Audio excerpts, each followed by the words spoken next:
And guys, natapos na rin yung ginagawa kong pintuan sa ilalim ng lababo namin. Ayan. Gawa siya ng aluminum. Bubuksan na natin. At medyo matagal din po siya tumitigil sa runner natin. Ayan siya. Yung mga alikabok, pwede po siyang kumapit dyan at magdumi. No, kaya from time to time doon sa ibabaw, yung mga plato. Kaya sa baba nila yung mga kaldero. Yung sa atin, nakakana pa yung ano niyan ko eh. Yan, isasara na natin.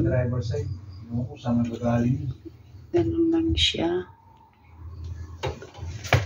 Tapos lalak. Tapos ganun lang siya.